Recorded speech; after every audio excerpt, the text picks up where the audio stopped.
Where are you from? Where are you from? Yep. Why are you here? Yep. What do you have? Where are you going? How do you want to live?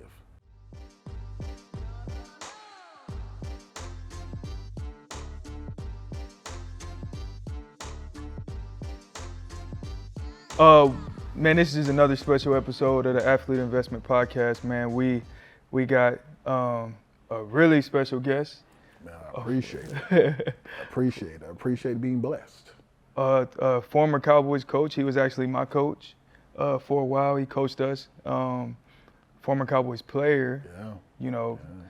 Pro Bowler, All Pro. I don't want to put a lot of emphasis on that because I know you more than that. So, Andre Gurode, I'm gonna let you introduce yourself and who you are as a person. I think as athletes, we don't have a lot of we identify it as what we do, right? And I didn't want to do that. I didn't want that to overshadow who you actually are.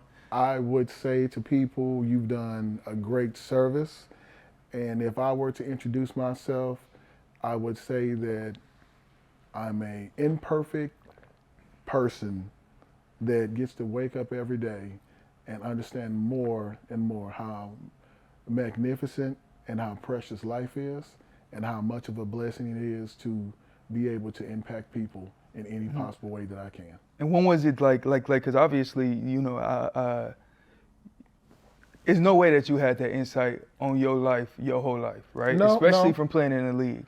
I know how it is playing, and I know what we see in the league. I know who we encounter, who's in the locker room, what you inspired by while you're in the league.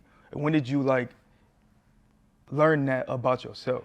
A lot of this learning came after playing the game of football, some during coaching. But I remember being very young, always being in church. My father and my mother made sure we stayed in church. Sunday school programs, Easter programs, always asking questions. Christian? Yeah, I mean, not preaching, just learning. I was a part of Young Life. And so there was always this piece of my life that I felt as if I didn't understand. And when I look back at certain things that happened in my life, even with the people that I was around, I could never figure out why I made it and they didn't make it.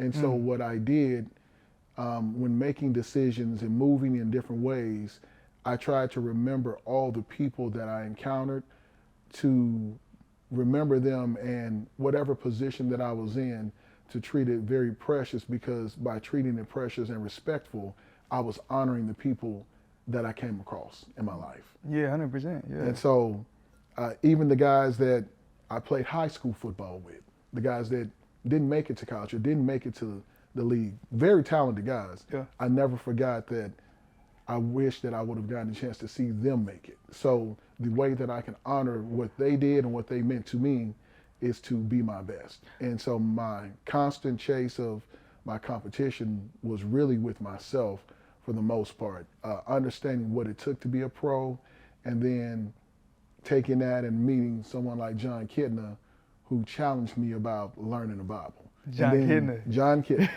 Johnny K, that's my guy. John Kidner, yeah, man. I remember coming in the locker room arguing with him and saying, "Now, John, I just read this. You can't tell me this what it means." And he's like, "Yeah, that's right. That's what you read.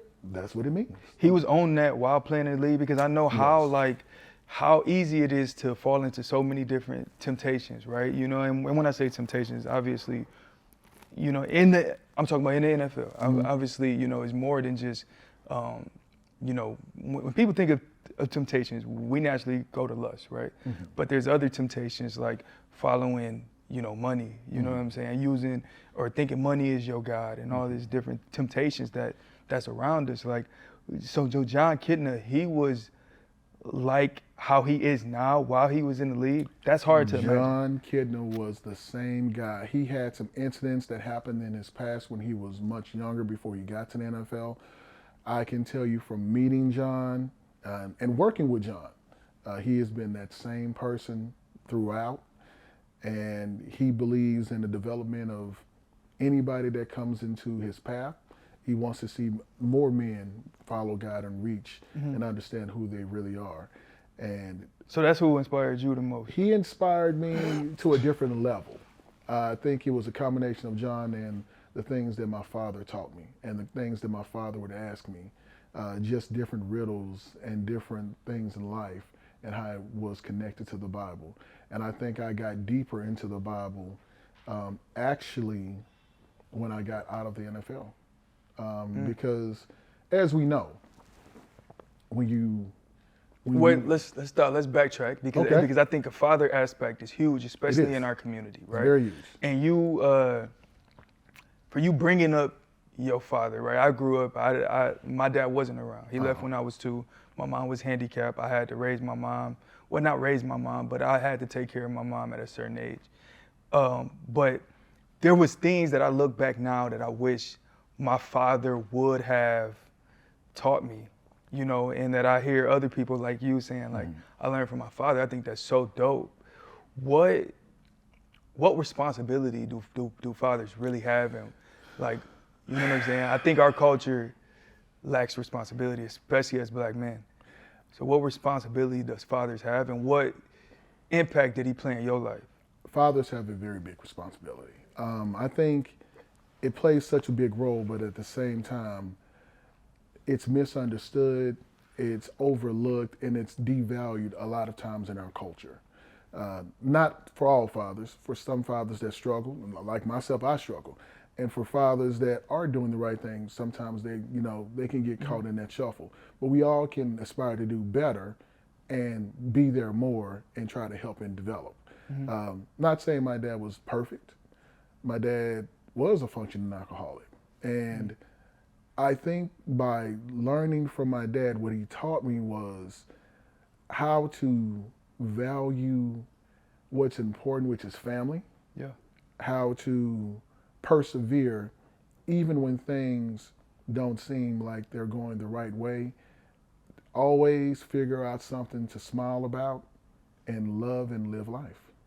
Yeah, see, that's huge. Always figure something to smile about. There's always something to smile big, about. Yep. I think most people don't even realize that each day that you wake up, it's a miracle. You wake up, you got a chance to stand up and walk. And if you were just to remember just that one miracle, how could you have a bad day? You can have a bad moment, but you can't have a bad day. Right. Because you're alive. So your success rate to this point is 100%. You've overcome any and everything that's happened to you.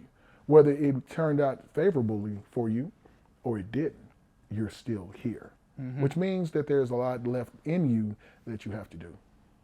See, in my viewpoint, man, I don't even believe in a bad moment, you know, or like, I don't believe in good or bad. You know, I just feel like you just going through life and you're going to encounter these obstacles, experiences, and I just see everything that I encounter as being an experience, right? And yeah, we might have negative or positive emotions while we're encountering certain, you know, obstacles that we're going through, but emotions is a good, like in my viewpoint, emotions is a good thing as long as they're controlled, right?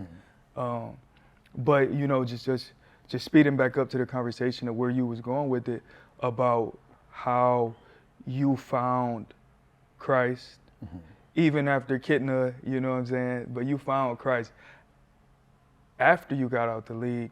What caused that to happen? I know there's a huge identity crisis that we all go through. It's very interesting that you say that because there is an identity crisis that's happening. And it happens with a lot of us. It happens with a lot of guys that first believe that the cheers are for them. See, there's the separation between... Wait, step back on that. I'm going to explain. Okay. I'm going to explain. So we have gotten into a sport. We're doing something that we've actually been practicing for since the age of 6, to be a professional. And the moment that you step in and become a professional, you're lucky enough to get drafted or you make a team, the clock is running and that clock has a time stamp on it from when it's time for that profession to be over. We never know when that clock is supposed to hit. And so we begin to fall into the trap of thinking at a very young age, the cheers and the admiration, that's for what I'm doing, that's for who I am. And we don't realize that the cheers and the admiration are for a gift that you possess. That's not who you are. Right. Because the moment that you don't possess that gift, you're still a person. Right. And so when people don't find the separation between the two, you go through this cycle of depression. You go through this cycle of trying to figure out what you're going to do. You go through this cycle of what am I supposed to do in life, because you've let the cheers influence who you're supposed to be when you haven't realized that that's just your gift. Right. And how many years you played again? 12 years. So you played 12 years. Was how many time Pro Bowler? 5-time Pro Bowler, 2-time All-Pro, top 100 player. Yeah. Made millions, right?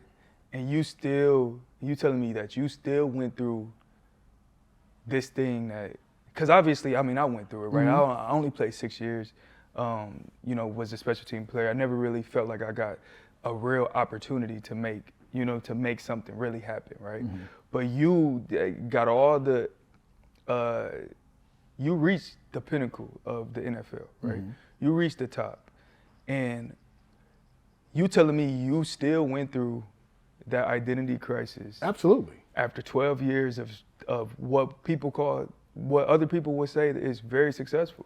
Absolutely. I would say the average player, as we know, plays 3.3 years. 100%. I played 12. I can't tell you how many people's careers that I played.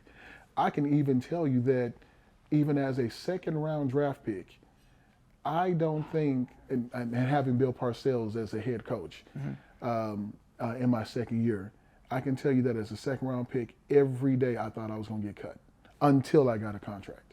What? Every single day. The attention to detail, the energy, the focus that existed in the locker room, the level of competition, I literally thought every single day I was going to get cut. And even after the contract, I felt as if the team were going to say that, okay, well, he's worked this hard, now he's lazy. That only made me work harder, because now I have to prove to you why I deserve it. So now every single day I'm working, I have to do more, and I have to do more. So when we do our off-season workouts at 7:30, 8 o'clock in the morning, I'm finishing our off-season workout, driving from that workout to go do another workout for another hour and a half, finishing that workout, then driving to go do applied martial arts for another hour and a half, only to return back to my house, take a shower, relax, and then get up at night and then go do cardio again for another 45 minutes just to say that I worked today. So you was living in that much of, was it fear? Like, is that what you call it? Or was it anxiety? Or I would say it was fear, it was anxiety, and the need to be great at something. Right. I think that far too often when we're in this game and the level of competition when we're playing against each other, it's not that we just want to be good, we want to be great at it. And there are certain limitations that happen physically, mentally, emotionally, whatever happens on that field that can keep us from that. But if we truly work to it, we're absolutely trying to be great at what we do. Right. Which is why you played the game as long as you played it, and you went through the pains that you went through to get to the level that you were at. 100%. So therefore, you want to be great. And in my mind, I kept chasing the fact that I needed to be great.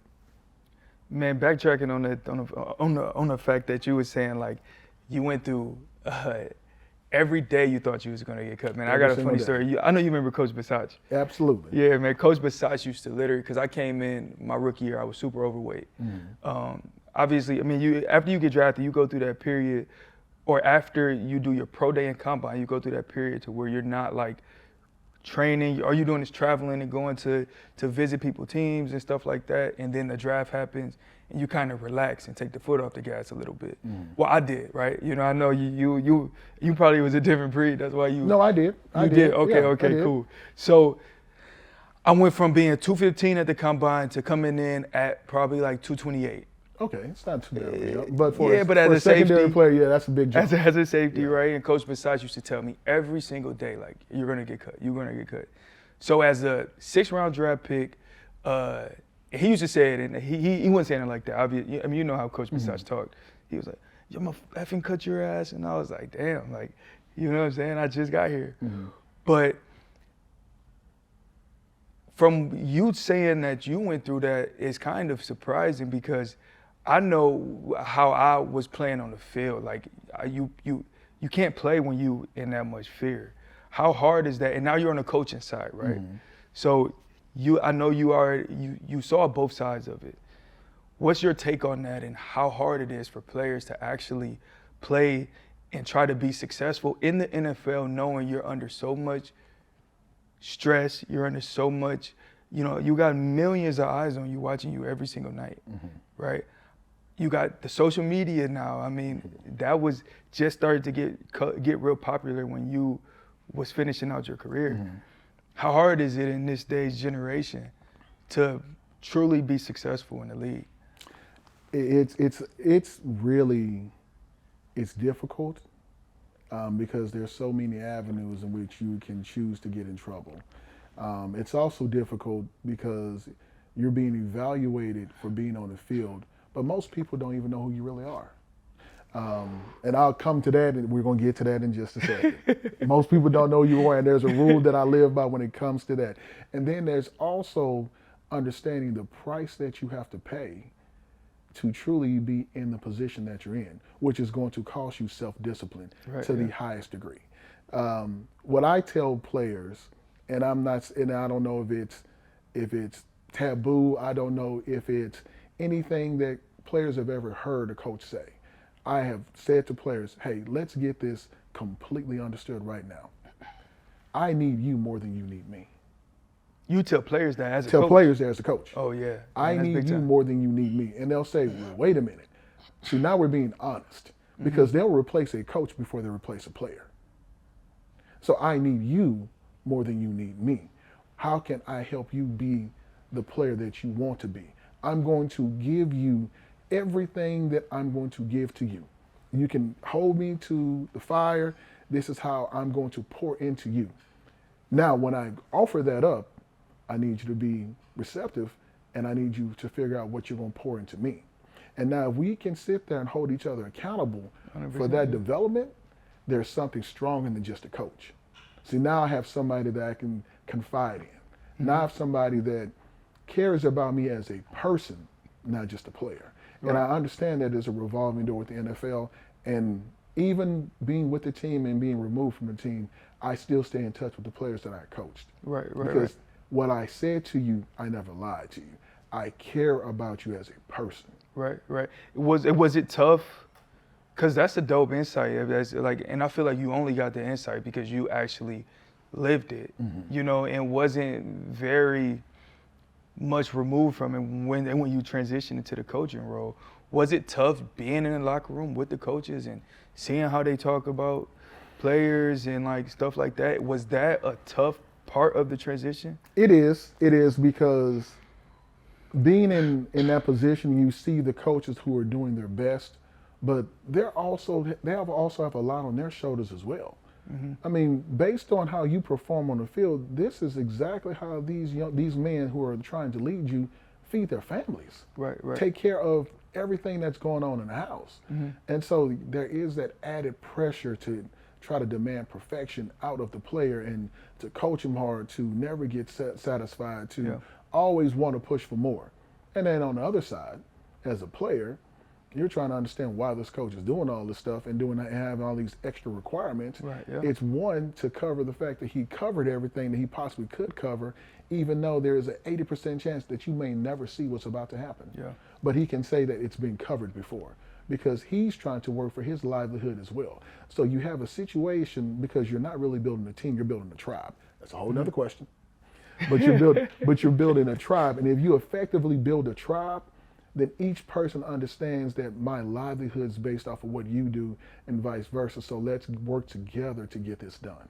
I think that's one thing about the league, because it seems like it's every man is out for themselves. Absolutely. You know what I'm saying? Even I think the best teams is the teams that come together, but it's not likely that you see that often that like people actually, like coaches and players, collectively want to mutually support each other. Like, who really care about the actual individual. So I say that, but I also want to lead into the question of asking you, like, why did you choose the coaching route? Man, that's a great story. I've never told anybody this. I got into coaching after really wanting to just train linemen. I was at a school called Parish Episcopal, which is 25 minutes down the street. And at the time, the head coach was a gentleman named Scott Natty. You said Parish Episcopal? Parish Episcopal. Where is private that at? school. So it's off of Midway and 635. It's Okay, in a okay. private school area. They're playing taps. Yep. And I'm at the school, and I meet this gentleman named Scott Natty, who is the head coach. My business advisor and mentor son was going to the school, and they thought it'd be a good idea if I wanted to get into training to meet the head coach to potentially train some of these athletes. Right. And I'm going to tell you what happened. I walked in and I sat down to talk to Scott Natty. And Scott Natty is a coach at SMU now. Very. He's the coach now at SMU. Yeah, he's a special teams coach Okay. at SMU. His story, I can't even begin to put into words. And you probably want to take a sip before I tell you exactly what he said. The first thing he said. Walking in his office, I see a picture behind his desk, and I see his 2 kids. I'm like, oh, hey, coach, man, you got some beautiful kids. I see your 2 kids. He said, yeah, those are kids 14 and 15. I'm sorry? You have 15 kids? He said, no, my wife had 13 miscarriages. Damn. So now I have no idea what we're about to talk about. I'm just sitting in the chair, sitting back like, whoa. Yeah, like And how, he begins how do you to respond to that? Yeah. he begins to go into his story and talk about different things, and he's talking about coaching and all the people that recruited me in high school, every single coach he personally knew. And so this 30-minute meeting turned into a 3.5-hour meeting. And the last thing he said was, well, how often can you be here? I said, well, coach, I can probably be here on a Monday or Tuesday, maybe a Thursday. He said, what about the games? I said, well, coach, I'll try to make, a few games here and there because I'm just getting out of football. So I really didn't want to be back in football that way. Mm-hmm. And then he said this to me. He said, if there is a drug stronger than showing a person what to do and watching them have success with it, I don't want it. And I said, what are you talking about? He said, you'll never know until it happens to you. And I began working with the guys, and I never missed a day. From training camp through games, I never missed a day because what I saw was myself pouring into a group of kids who didn't really have a whole lot of athletic ability, but attempting to do what I'm asking them to do and watching them have success with it against people that they have no business blocking. And I'm watching them in amazement. My center was 212 pounds. Right. Blocking a nose tackle that was 290. And at the end of practice, after Shit, that's like me blocking you. yeah, so at the end of practice, these kids work hard. These kids run so hard. They're barely making it through practice. They walk up to you, they reach their hand out, and they shake your hand. They say, Coach, thank you for coming out here today. I appreciate it. You made me better today. And then they walk off. Every practice, every day. So just that feeling of helping people. The fulfillment of being able to help is what got me. Hey, that's deep. Man, I feel like helping people is big, you know, and I think that's what God, and we'll touch on that part too. I know we definitely touch on that part a lot too, but I feel like that's what God called us to do. Like that's why we're here, is to give back to people, is to help people, is to if we see somebody in need, is to pour into that person. So that's dope that's what, that's your purpose, right? Well, I will tell you because we talked about this a little while ago talked before about the camera started. And that's why I started laughing for a we minute. started laughing because we were getting into it. And so in part of my development, which you asked me earlier, the things that wound up happening was my business advisor, Mark Christie. We got to yep. And he gave me this list. And the first question he asked me was, where are you from? I'm looking at the man crazy like, dude, I'm from Houston, Texas. He said, no. I said, what are you talking about, dude? I was born in Houston. I'm born in 5th Ward on Chapman Street at Bentop Hospital. Blah. He said, no, you're not from Houston. I said, yes, I am. I said, well, am I from Hearn? Because my parents are from Hearn, Texas, which is 30 miles outside of Bryan College Station. He said, no. He said, I'll give you the answer to the first question. I said, what is the answer? He said, you're a spirit in an earthly suit. I said, okay, I get that. I was born, I'm from God, I'm a spirit in a body. Got it. He said, now, the next question that I'm going to ask you, I know the answer, but I refuse to give you the answer. think to myself, this is a trick question. Why would you ask somebody a question if Right. you already know the answer? He said, it's because you yourself have to find out the answer. You have to dig inside yourself to find it out. And I didn't understand what he was saying. And so the next question was, why are you here? And I looked at him, I said, what? He said, you need to ask yourself the question, why are you here? And understanding why are you here, you're trying to define the actual specific God-given gift that is inside you that you're supposed to embrace and like develop in front of the world. Mm-hmm. And so in trying to go through that exercise and define that gift, I didn't sleep for 7 days. And I think that's tough. When did he tell you this? This was in 2014. So this after you was done with the league? After I was done with the league. See, and I think that's the 7 toughest days. part is because we lived our whole life playing a sport. That was, it was a physical gift, right? Yep. But what's our God-given gift? Like, a physical ability is one, but he always, like, there's also some sort of another gift that we have to figure out what are we good at, right? Mm-hmm. And I believe I tapped into mine soon. I believe that, because my background, I grew up in the hood, went to Christian schools, so I was around so many types of different people, right? And from me being around so many people, I was able to relate so now I'm able to relate to all different types of people. Mm-hmm. I mean, I can have a 70-year-old grandma sitting here, have a full-blown conversation with her, but it's because God put me in those situations for me to be able to adapt to it and learn from it now. Absolutely. And expand off of it. So with that being said, like, what do you think your gifts are? Well, in finding out and digging and finding out the reason why, part of my gift is to be here to inspire. So when I went back to him and told him the word, he said, yeah, you got it. That is absolutely right. I'm like, finally. It took me 7 days. I finally answered this question. He hit me with another doozy. Okay, so who are you supposed to inspire? What? Dude, So, it just took me 7 days to figure out what I'm here to do. Now you're telling me that I have to take another 7 days to figure out who I'm supposed to inspire? He Right, said, yeah. yes. Yeah. And so these are the questions that you think that somebody that's dealing with trying to figure out who they are. 5 life questions. 5. Okay, and the first one is, Where are you from? Where are you from? Yep. Why are you here? Yep. What do you have? Where are you going? How do you want to live? And If you can answer those 5 questions, and most people, like they're in our situation, when they transition from the game, if that part was happening while they were getting ready to transition from the game, probably a year or so before they transition, you can cut the number of guys that will find themselves in bad situations, because again, they're taking the time to do this deep self-dive, and at the same time money is still flowing so that they can really reach into their self to figure out what's happening.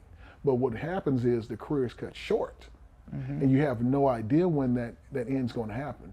So for some guys it may be year 12, some guys it may be year 6 or 7, some guys it may be year 2. how many guys do you see that's still trying to hang on to something that is unlikely, because I mean, it's a very, very tough conversation to have with somebody, because we all know in order to make it to the NFL, you had to give it your all. You have to. You had to basically have no backup plans, right? You know what I'm saying? Like, you had to be like, hey, this is what I'm doing. I'm going to do it. You know what I'm saying? Like, I went to school for child development because it was the easiest way to graduate, just so I can graduate, because I knew I was going to play in the league, right? But we say that, and I don't want to be a hypocrite, but also, like, we're telling somebody we're not saying have a backup plan, but how do you get that across the players, though? It's hard. It's hard because I would ask you the question. You said that you knew you were going to the league. At what age did you know you were going to play in the NFL? Oh, at a very young age, bro. Most guys will say that. Very young, and yeah. the reason why I know I can believe that, because I can tell the same story. And for most guys that truly play a significant amount of time, I can't say all, but for most, at some point in time through the ages of I'll even go from 9 to about 13. Yeah. Someone has said to them, "You're going to play in the NFL." And when did you know? I was 9 years old. You was 9 years old, and who told you that? My Pop Warner football coach said that one day he's going to be good enough to play in the NFL. I was at San Jacinto, TCAC Oilers. It was after practice. I could it was 8:35 at night. I was talking to my mom. You knew the exact time. I know the exact time. And I remember telling my mom when the coach told my mom, she said, "Oh, that's funny." She said, "Well, that's cool." I said, "No, Mom, you don't understand. I'm going to play. Like, you think I'm joking." Right, She said, "Babe, I understand you saying that. What's your other plan?" And I laid out, I wanted to go to school. I wanted to get my degree. I wanted to have something to do with architecture, which I didn't, but I wound up doing some AutoCAD stuff on computers, and I wanted to do all these different things. So at 9 years old, I had to provide a plan to my mother and father with how I wanted to live life. And I had to be able to recite that plan whenever they asked me. And I don't know why they asked me to do that. And so for my mom, it was like, okay, I need you to tell me how you're going to do it. What are you going to do next? What are you thinking about? How are you going to get here? Like, those questions were being asked as a child by my mother throughout the entirety of my childhood. From your parents? From my parents. Do you realize that that's like some elite parenting to make you like, because you picturing it the whole way through. Mm-hmm. You know what I'm saying? And like, as you're imagining it, it's actually manifesting right in front of you.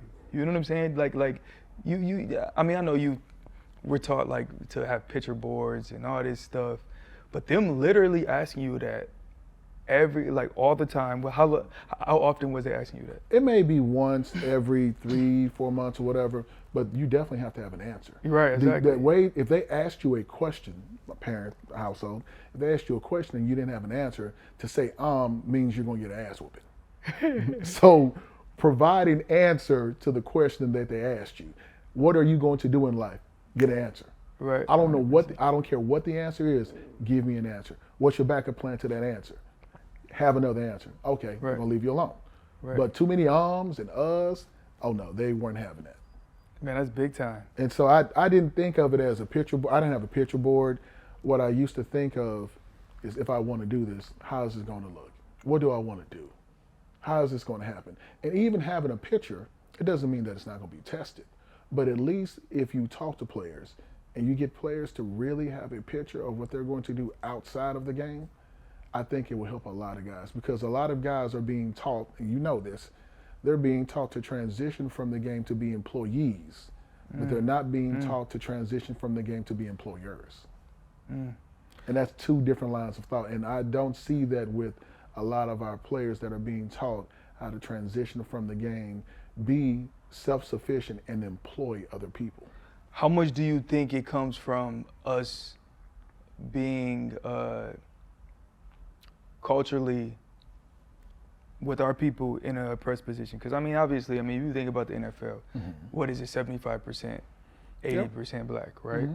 How much do you think that plays a part in it? You know what I'm saying? Because honestly, like when you talked about where are you from, that's the first thing I thought about. It's like, damn, like I really could not tell you, because if you think about the history books, what we learned in history schools, you would think that we came from, like that we was born on the slave ship, like we was just happened to appear on the slave ships, right?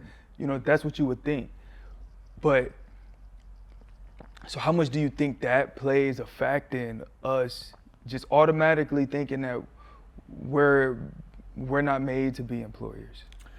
I think that you have to reevaluate and change your mindset every single day. You were told, like I was told growing up, these are the people you're competing with. These are the jobs you're competing for. This is how you have to prepare. This is how you have to perform. And with those things that happen, you build this mindset of I have to outwork somebody. But do you know what outworking that person looks like? Most of us don't have access or know anyone who's done something that we're trying to do. We don't know what that picture looks like. But when we begin to read, when we begin to put ideas together, when we begin to imagine, when we begin to have context and contact with people of what it might look like or what I may want my life to look like, you begin to align yourself in that way and begin to move in that direction. How important is reading? I was not a big reader growing up, and I can tell you that I read when I needed to read. I've recently have been big into the reading reading more and more. I'm getting better at it. And I'm also into the audiobooks. And so audiobooks big, yeah. Oh man. And so the audiobooks, they become a lifesaver. So drives to and from work and times where you're in the car and you're listening to a book and you don't realize that you literally listened to a whole entire book. So I've gone through probably about 5 books so far this year. Oh wow, yeah. And the amount of information that you're able to recall, the amount of information that you're able to recall and pick up, and how these words and this advice can be potentially used in your own life, that's invaluable. Mm-hmm. But most of us won't even take the time to sit down and just listen for 30 minutes. But we'll watch a TV show for an hour and a half. That's crazy. Or we'll listen to somebody's album for... Yeah, we'll listen to somebody else's album for 2 hours. And all you're asking yourself to do is take 30 minutes for yourself to develop each and every day. And then when you look back after 6 months, a month, a year, watch how far you've come, because you took some time for self-development. And that's all we're really trying to do. Right. I think when people stop trying to develop themselves, they limit themselves in how much they can grow.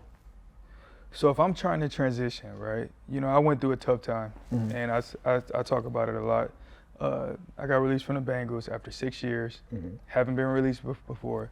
They actually called me and released me, so I think that even kind of was a little bit more disrespectful, because he didn't even sit down with me like, bro, you can at least sit down with me, right? But how important, like let's recapture these 5 questions that you talked about, the 5 questions that an athlete should go over. Let's recapture those, because I really want to put a lot of emphasis on that. The 5 questions that athletes should ask themselves in order to properly transition, right? You said, where are you from? Why am I here? What do you have? Where are you going? How do you want to live? So you talked about the first 2. Now, what do you have? I have a group of people that I try to surround myself around that can help my vision grow. Because what I have to also understand, that understanding your purpose, all good, understanding your purpose, your vision has to be big enough, or what you're trying to do has to be so big enough that you have to bring other people along with you. Right, yeah. When you're developing your vision, your wife has come along with you to help you develop it. As my wife as well. And as my friends and family and everything have come along with me. And so when I'm trying to develop who I am and how I want to do things, they may be the who that I need to point me in a direction of where I need to go and what I need to get and who I need to partnership with. It's all about being able to work in conjunction with everybody that's around you so that you can get this thing moving forward. Right. So you know why I smiled. Oh yeah. You talked about the wife. Oh, yeah. And we was discussing this a little bit. And I feel like we live in a society now to where I feel like submit is a bad word. You know what I'm saying? Like me and my wife, our dynamic of our relationship is that we have a very, very great balance, a great balance for both of us.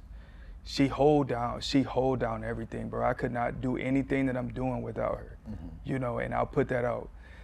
People think that, you talk about 50-50 or are we equal? No, we're one, right? So how much of the principles that you stand on, what are the principles that you stand on when it comes to you and your wife, right?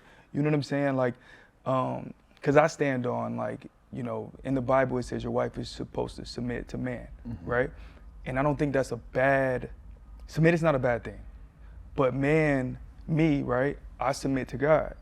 So ultimately, like, my wife is submitting to God through me. And 19 Keys touched on this a little bit, and I thought he did an amazing job with it.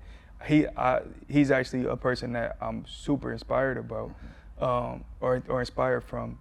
So what is your dynamic of your relationship? Well, I would say that It's not 50-50.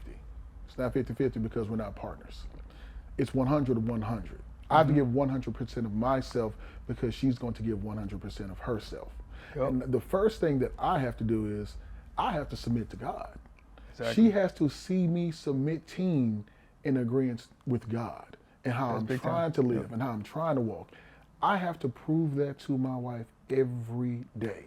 100%. I fail in a lot of situations. I raise my voice. Sometimes I cuss at her. Sometimes I do all these things. I'm an imperfect person, but I'm trying to figure this thing out. And I've said those things to her because I know that she's trying to figure me out. I can't ask her to submit to me totally if she doesn't see me submitting myself totally to what the Lord is asking me to do. And so when she sees me walking in that light, a lot of the times when our conversations that we're having, our disagreements we're having, she may not necessarily hear me in the beginning. And I may not agree with what she's saying. But what I will take and what I will do is I will sit back and try to figure out what she's trying to say. And I still will love on her. And I still will caress. And I still will try to connect with her. And she will then, even in the arguments, want to still come back and connect with me. So it's a working process so that we're both sacrificing towards each other. How much does this correspond or correlate with? Because I know we touched on this a while back, and you know we've had some deep conversations in the past couple of weeks about the mastermind, right? And I remember one thing you said is like, you know, being I'll let you touch on it, but I know you was talking about how like it's a mastermind in your marriage as well too. It is. You have to be in a harmonious mind. That beautiful piece of information that people tend to overlook is invaluable. Because if you and your wife are always on the same page, there's nothing that can derail you guys moving forward. There's nothing that can come against you guys. There's nothing that can divide you because you guys are united. You talked about being in one body. So you become one when you become united, which means you're in agreement. I can't become one if my hand is flat and I'm a fist. Right, We're just going to oppose each other. But if we can grasp each other and become one, and be united in harmonious mind, we can move forward. The mastermind idea was between Firestone, Thomas Edison, and Ford. Each part needed each other for the product to be Was unique. Dang, what's his name? Yeah, I could have swore it was one more though. The guy who invented steel. I forgot his name too. Andrew Carnegie. Yep, Andrew Carnegie. Yep. So all of those guys are in partnership with each other. Carnegie, Ford, Firestone, Edison, building this product. Everybody needs each other. Everybody's going to win. Percentages of what they get off the deal is really up to them how they split the pie. But because they were so united, the company that they built is still rolling, is still alive today and still doing well. That's how powerful a mastermind group or being in a harmonious mind really truly is. So you and your wife, because you were supposed to dominate in your specific area, y'all are united, y'all come together, y'all get things done, and now you're the owner of 3 gyms. Who would have ever predicted that when you were playing? Who would have ever saw that? Because there are guys that played with you that probably laughed at you when you were getting released or you were trying your hardest or they were starting. There are guys that are with you that laughed at you because they didn't truly understand who they were, and they're going through the process now. And so, like as I kept going back to, taking those people through that process at earlier in their career, as soon as possible, will help guys transition out of it. So we talk about the mastermind. You know, one thing I say is like us as players, it's 53 players, 10. I think they upped the practice squad a little bit more now. There's 9 players in practice squad, so yeah. So it's okay, so 62, 62 players, right? 62 players, something like that. 62 players in the locker room, right? You know, we talk about a mastermind group. Imagine if all these athletes was on the same page and not worrying about what bottles I'm about to pop or what club I'm going to. True. Imagine if like we can get the locker room to talk about like, hey, what you about to invest in, right? And kind of comparing that and bouncing ideas off of each other, because people don't really understand how important your mind is. And if all of these athletes can get on the same page and understand like what the ultimate purpose is, you know what I'm saying? Like, because the one quote I heard, and this is the quote that kind of sat with me, right? And it was like 90% of black people pass down debt to their kids. Mm-hmm. And I heard that quote off a podcast, and we can fact check it. We can look it up and see if that's the actual fact. It's probably more, but the fact that I heard that quote, I was like, damn, okay, like, it led me into your next question. Where are you going? Like where am I? Ain't that the fourth question?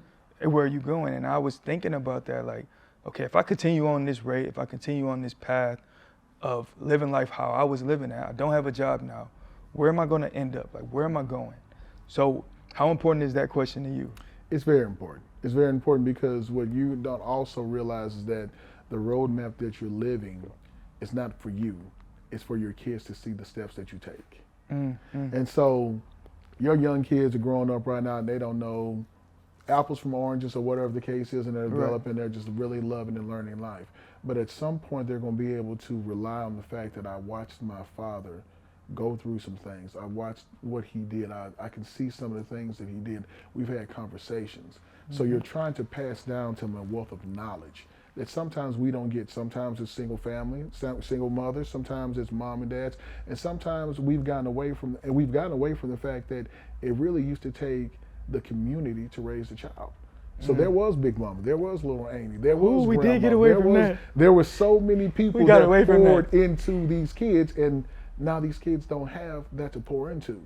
So you got these kids that are coming into the league younger and younger every year with nothing for them to really be poured into, because what they see is what I saw on TV. I saw these guys popping bottles. I'm the man. No, dude, pause for a second. Right. You're the man, but how long are you going to be the man? Why did we get away from that? Like, you know what I'm saying? I haven't even thought about how the community aspect of, even you grow up in the hood or the ghetto that people made and stuff like that, there was still a community aspect of people looking out for each other. Why did we get away from that? Like, you know what I'm saying? Like, I can't tell you exactly why or how. I would have to ask you, of the friends you grew up with, how many friends do you still stay in contact with that you grew up with? I have a close group of four. 4 guys. Four guys that we 3 of us been together from kindergarten. Okay. And then the other one we met around first grade. Okay. And but we didn't grow up in the same hoods or anything like that. We all went to Christian schools at a very young age in kindergarten. And those 4 guys is still my closest 4 best friend. All was at my wedding.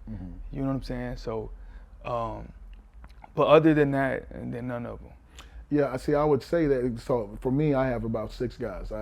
We've gone to elementary, middle school, high school together. Still stay in contact with these guys. I'm still the same guy. I'm with them that I was when when we were growing up. Right. And those guys are a representation of holding on to the people in my life that are truly around me and have been around me from the very beginning, that want to see me win. Just like your friends represent for you.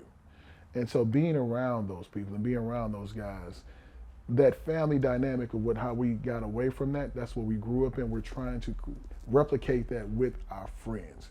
And so we have to do that for our kids by putting them around similar situations so they can have the same type of experience. Right. But I think with cities getting bigger, people doing different jobs, families moving around, you lose that connection, because we used to stay in the same place for 15 years. 100%, yeah. Now people are moving from house to house and every 3, 4, 5 years or whatever the case is. So it's hard for you to build that type of community or that type of network when you're constantly moving around and there's so many things that are going on. And then the last question, let's expand off of that. How do you want to live? So we know that every single one of us was created perfectly, magnificently created. We cannot live a life of fear. So how do you want to live means, do you want to live a fearless and boldless life, a life of fulfillment, a life of obstacles, challenges, and everything else that comes with it, but you face the situation head on. Don't run away from the problem, as Jay-Z said, run towards it. Right, 100%, 100%. How do you want to live, And I think that's something I definitely, but I think the problem is, man, like, if we're thinking about like these guys transitioning, the problem is like nobody look themselves in the mirror, you know, and get a real look at who they really are. No. You know what I'm saying? Like, a lot of people are scared to really face their battles. Like, they're scared to face their bad habits. You know what I mean? Absolutely. Like, I had some bad habits that I looked at myself and I was like, do I want to continue to live like this, right? And I had to ask myself that question, but also be real with myself. It was like, and it's honestly, it's your 5 questions. I didn't realize that I did that, but that was a pivotal point in my life because that's when I made a decision. So I think that's one thing that people don't make a decision. When did you make the decision to where it was like, I'm going to do something. I'm going to do something. I'm going to make something. Obviously, you made this. You made a fortune. You know, you were successful in my eyes, right? You know, in a lot of people's eyes. But success is objective or subjective, Absolutely. right? So when did you make a decision? I can say that I made that decision, as I was telling you, the transition out of football. Matter of fact, I was beginning to make that decision the last year of football, and I can tell you exactly what happened. I was invited to be a part of a mastermind group here in Dallas. And what's the group, if you don't mind? No problem. Okay. It was the John Dealey Mastermind Group. John Dealey. John Dealey's great-grandfather planned the whole entire city of Dallas. I had no idea who I was sitting in front of when I was asked to be a part of this group. And I sat in this room, and there were 20 other people in this room. Of course, there weren't too many people that looked like us. I was the only person. Right, 100%. And I remember sitting next to John Dealey's wife, Nikki Dealey. Still, I could hear her voice. Are you still in that mastermind? Yeah, I mean, I'm still, I'm not in the group, but I stay connected to them, and I still check on them and things 100%. like that. And so I remember Nikki Dealey sitting right next to me, and she said, "Hey, you come sit right next to me." And I'm sitting down, and she says, with Lamel's help, which is the love of her life, that was John, her husband. With his help, I've made 1.5 million. Kayvon, I'm thinking just like you thinking. Oh, you make $1.5 million a year. That's great. Drink to that. Yeah, you're doing it. Now, when I'm about to tell you, you might choke. Because I said what you were thinking, and I thought the same thing. You make $1.5 million a year. She said, no, I make $1.5 million a month. What? Why am I in this room? What's going on? Why am I here? And she gently touched me on my shoulder, and she said, you're here because we want you here. Right. And I was like, wait a minute, what is this? Yeah. And so that mastermind group, which was focusing on not only business, they were focusing on the intricate personal parts of your life that they could all give different evaluations about so that they could put a plan together for you so you can grow. Right. And I went to the meeting a few times, and then I wound up leaving and having to travel to go to the NFL business class where they had it in Notre Dame. And I remember being nervous because as a kid, you're thinking Notre Dame, the grass is gold flakes. You hear the mystique and the nostalgia. Right. And I'm so nervous, and I'm a grown man, and I'm so nervous to walk on this campus, to walk into this business school. Right. And then I got off, I flew over South Bend, and I'm looking down at it. I'm like, wait a minute, that just looks like another suburb and looks like a regular place. Right. So my nerves begin to calm down a little bit. And then I get to campus, and I'm walking on campus like, the campus is nice, but it's all right. And my nerves calm down a little bit more. And then I walk into the hotel room, and then we get ready for the business class, and I'm in my business attire, and I'm still nervous with the things that they're trying to say. And then I realize I understand what they're saying, and my nerves begin to calm down even more. Right. So within 4 days, when I wound up leaving the course, because they crammed so much information in, the guy who showed up on campus that was nervous walked off of campus with the mindset of, I can do anything in here. Right, I just need to understand that, like, this is easy. Yeah, 100%. And that's when it changed. But it also changed from being around that group of people that helped me understand that you can get through anything, face any difficulty. It depends on the team that you have around you that can help you get through it. You don't have to be the person to have the answer. You just have to be the person to find somebody who has the answer. Who has the answer, yo. Man, I heard a quote a while ago before I ask you the next question, that's going to be honestly the most important. Well, not the most important question, but it's going to mean the most for this podcast. But the quote that I heard was, in 5 years, you will have the average of your 5 closest friends, or the 5 people you hang around the most. Mm-hmm. You have an average salary of the 5 people you hang around the most. So when I heard that quote, I had to do a full reevaluation of who am I hanging out with, right? Mm-hmm. And at the time, I was already hanging out with some good people, so I didn't really have to change a lot of things. But how important do you think that is? I think it's very important to be around the people that are very successful. I think you have to be very strategic and align yourself with the right people. 100%. But when you're aligning yourself with the right people, there is a magnetism that winds up happening with that other person that aligns with you. 100%. It's not forced. Right. And so when I think about that, I think about the ups and downs. I think about the times with my friends, and they're all actually doing very, very well. I think about the things that I'm walking into, and I get excited. I get excited because when I get nervous about something, somebody is a phone call away to say, "Nah, you gonna do that. 100%, we got you. 100%, Keep it moving." Yeah. Most times it's my friend Bryson. Most times it could be Nero. It could be Spencer. It could be a number of people that I call because I know those people, even though they may not be making the amount of knowledge and wealth of information that they have is going to impact me to push on further. Right. And so when it does that, I face the next challenge and I just keep going. And as I go up, those friends are doing their own thing and they're rising too. So who knows how this is going to look in the next 5 years? We may be having a different type of conversation, and we got 5 friends that are multi-millionaires that I'm like, well, it's worked out for everybody. But it's not about the money. It's really about being able to impact the people that are around you. Help people, yeah. Because the money can disappear tomorrow. The economy can go berserk and we can lose it all. Mm-hmm. The influence and the favor that you have with the people that you love and have love for you, can't pay for that.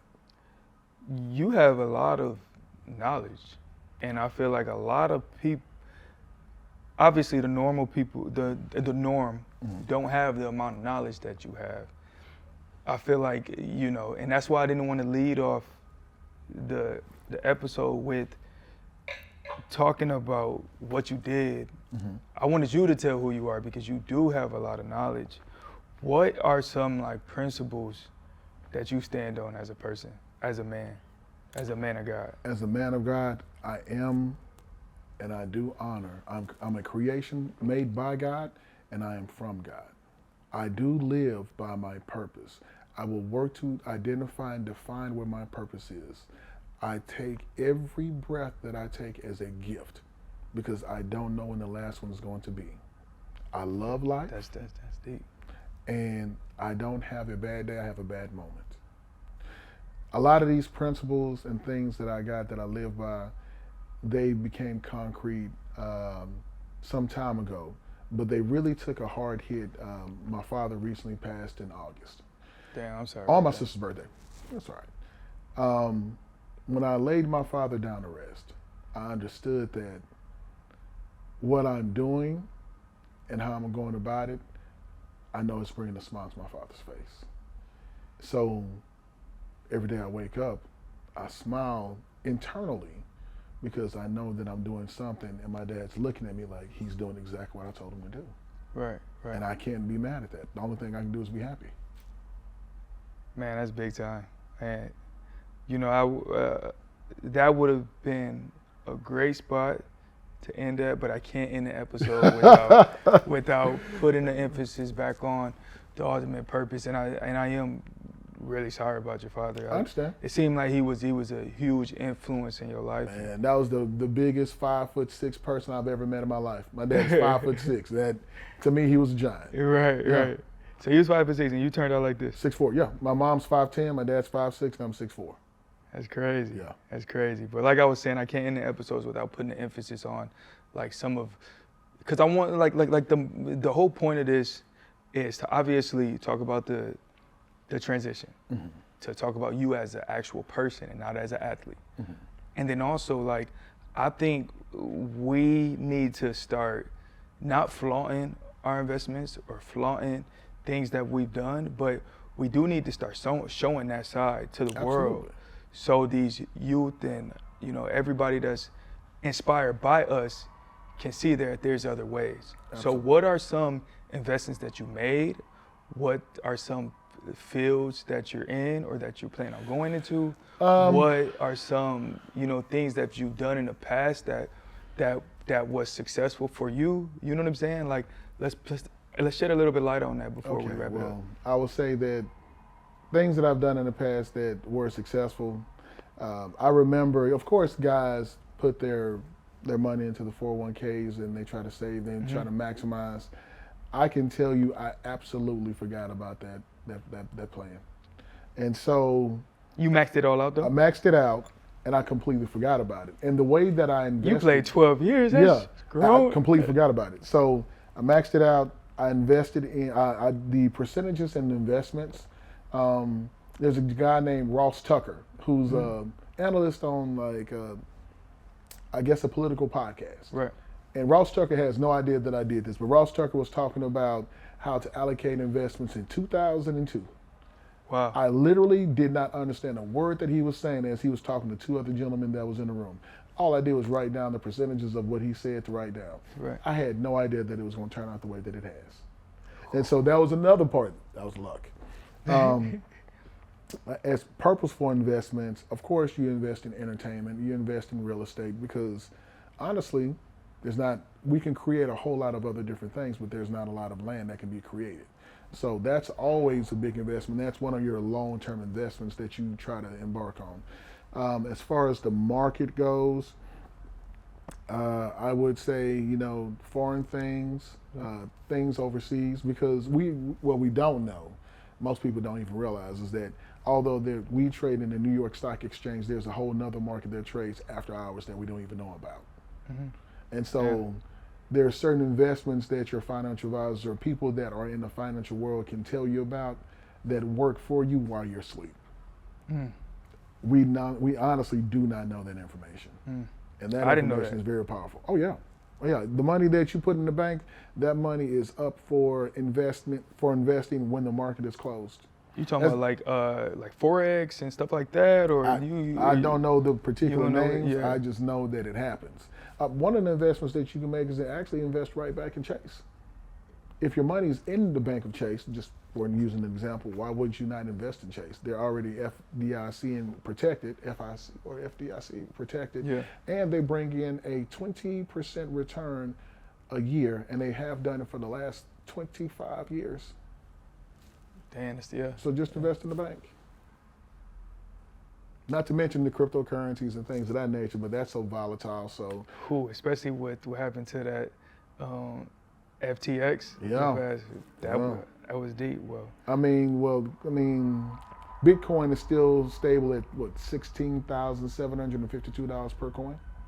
It was up to 36. You must have looked at it right before we got in this podcast. Nope, just memorized it. I looked at it last week. Okay, cool. I'm just memorizing things, and I've always been that kid to think about weird information, and I thought that was so interesting, so I just memorized it. Man, Andre, man, thank you. Thank you, man. You definitely have a lot of insights. It's not going to be the last time you on this show. Oh, man, I can't wait to come back. I can't wait to come back. Man, so much that we got to continue to talk about and dive deeper into. You know, it's some stuff that we got to dive deeper into. that might need to be another show so we can really get into some things that you want to get into. Yeah, man. But for real, thank you. Thank you for everything you've done with or for me while I was playing. You know, I know I was going through a lot, so thank you. No, for real, thank you for investing time in me. And then also, like, now since I'm out of the league and on the gyms, obviously you're my offensive line coach, so thank you for that as well, too. No problem, man. And just thank you for being a friend, too. Yeah. I think relationships, we forget about that. We think about business and all this stuff, but business is relationships. So thank you for a good relationship, too. Well, I would say, man, I appreciate it. Now, you are more than just somebody that I've known, that I coached.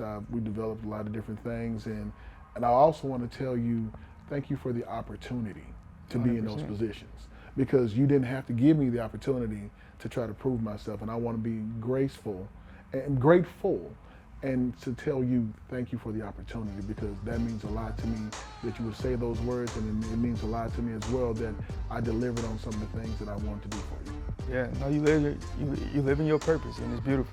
For real, thank you.